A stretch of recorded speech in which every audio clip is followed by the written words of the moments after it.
वो कर्म करने लगता है और भगवान पर आक्षेप कर देता है माया के कारण कि ये भी सारे भगवान ने ही कराए हैं।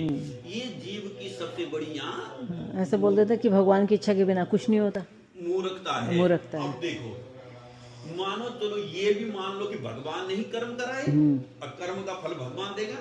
यदि भगवान की मर्जी से तुमने चोरी की है तो वो भगवान न्यायाधीश बनकर, दंड अधिकारी बनकर, पुलिस वाला बनकर तुमको सजा भी तो दे रहा है। वो भी फिर वही परमात्मा करा रहा है, ये स्वीकार करना पड़ेगा। बहुत अच्छा होता है। भगवान पे आक्षेप लगाओगे कि वो सारा परमात्मा ने नहीं कराया, हमने तो कुछ नहीं किया, ठीक है, आक्षेप लगा लो भगवान पे कि सारा परमात्मा ने कराया, पर वो परमात्मा तुम्हारे दंड अधिकारी बनकर भी बैठा है, ये भी सोचना पड़ेगा, समझना पड़ेगा, स्वीकार करना पड़ेगा।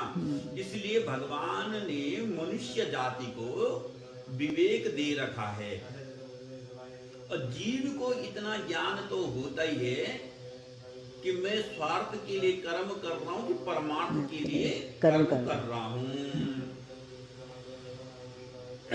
तो मन को जो है परमात्मा में लगाए। यहाँ जो मन को रोकने की बात है, गलत दिशा की ओर जो मन जा रहा है वहां रोकना है। जहां जो चाबी का उदाहरण है वो केवल दिशा घुमानी है। संसार में भगवान के जन्म और लीला बहुत सी मंगलमयी कथाएं बड़ी प्रसिद्ध हैं और उनको सुनते रहना चाहिए। उन्हीं के गुण और लीलों का स्मरण दिलाने वाले भगवान के बहुत से नाम भी प्रसिद्ध है। लाज से संकोच छोड़कर उनको गाना चाहिए। इस प्रकार किसी भी व्यक्ति, वस्तु और स्थान में आसक्ति न करके विचरण करते रहना चाहिए।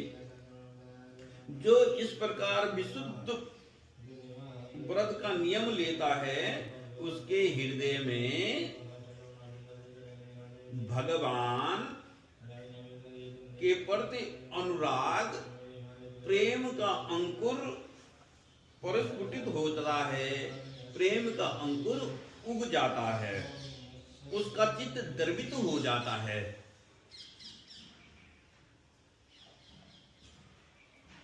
अब वो साधारण लोगों की स्थिति से ऊपर उठ जाता है।